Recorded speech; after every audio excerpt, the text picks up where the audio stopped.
नमस्कार दोस्तों, मैं अंकित कुमार आपके अपने चैनल द स्टोरियन पर आपका स्वागत करता हूं। आज मैं आपको एक ऐसी कहानी सुनाने जा रहा हूं जो आपके रोंगटे खड़े कर देगी। ये कहानी है एक पुराने गांव की, जहां ऐसा डर छुपा है जिसकी कल्पना भी करना मुश्किल है। रात का तीसरा पहर था। बाहर हवा के झोंके ऐसे लग रहे थे जैसे कोई बेजान पेड़ों के बीच से गुजर रहा हो। उस गांव के एक छोटे से घर में रिया अपनी बीमार मां के सिरहाने बैठी थी। मां की हालत खराब थी, सांसें कमजोर पड़ रही थीं, वो बोलने में असमर्थ थीं, लेकिन उनकी आंखों में जो दर्द था वो रिया को अंदर तक तोड़ रहा था। रिया ने कांपती आवाज में कहा, मां, बस एक बार और मुझे आशीर्वाद दे दो। आप चली गईं तो मैं क्या करूंगी? उसकी आंखों से आंसू बह रहे थे जो धीरे धीरे उसकी मां की झुर्रियों भरी हथेलियों पर गिर रहे थे। अचानक उसकी मां ने कांपती हुई उंगलियों से रिया के सिर को छुआ। उनकी आंखों में कुछ था, शायद एक आखिरी संदेश, और फिर उन्होंने हल्की सी मुस्कान दी। वो मुस्कान ऐसी थी जैसे वो रिया से कुछ कहना चाहती हो। दोस्तों, ऐसी थी जैसे उसमें कोई गहरा दर्द छुपा हो। तभी अचानक कमरा ठंडा पड़ने लगा। खिड़कियां अपने आप खुल गईं और हर तरफ एक सन्नाटा छा गया। रिया ने देखा कि उसकी मां किसी अनदेखी चीज को घूर रही थी। उनकी आंखों में अजीब सा डर था। रिया ने घबराकर पूछा, मां, आप किसे देख रही हैं? लेकिन मां कुछ नहीं बोल सकी। उन्होंने जोर से एक चीख मारी और उनकी आंखें पलट गईं। वो उंगली से खिड़की की ओर इशारा कर रही थी।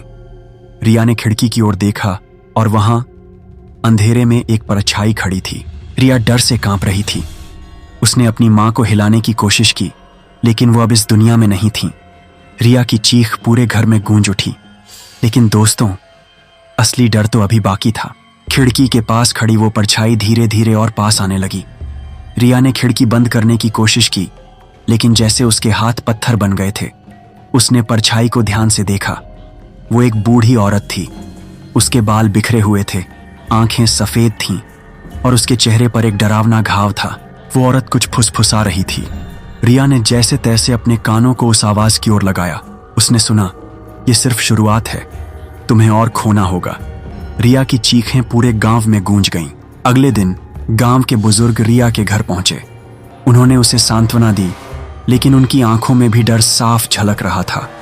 गांव के मुखिया, जिसे सब बाबा कहते थे, ने रिया से कहा, बेटी, तुम्हारी मां ने वो देख लिया जो नहीं देखना चाहिए था। वो औरत हमारी विनाश की देवी है। रिया ने गुस्से में कहा, आप सब क्यों चुप हैं? कौन है वो औरत? बाबा ने धीरे से कहा, हमने उसे कभी समझने की कोशिश नहीं की। वो यहाँ 100 साल से है और जिसने भी उसे देखा उसकी जिंदगी खत्म हो गई। उसी रात रिया ने मां की अलमारी में एक पुरानी डायरी देखी। उस पर लिखा था, गांव का सच सिर्फ रिया के लिए। रिया ने डायरी खोली और पहले पन्ने पर एक तस्वीर थी। दोस्तों, आप यकीन नहीं करेंगे, लेकिन वो तस्वीर उसी बूढ़ी औरत की थी जिसे रिया ने खिड़की के बाहर देखा था। लेकिन तस्वीर के नीचे एक अजीब संदेश लिखा था, वो औरत तुम्हें बचाने आई थी। रिया के हाथ कांपने लगे। वो डायरी क्या राज छुपा रही है? कौन है वो बूढ़ी औरत और वो रिया से क्या चाहती है? क्या रिया सच का सामना करने की हिम्मत जुटा पाएगी?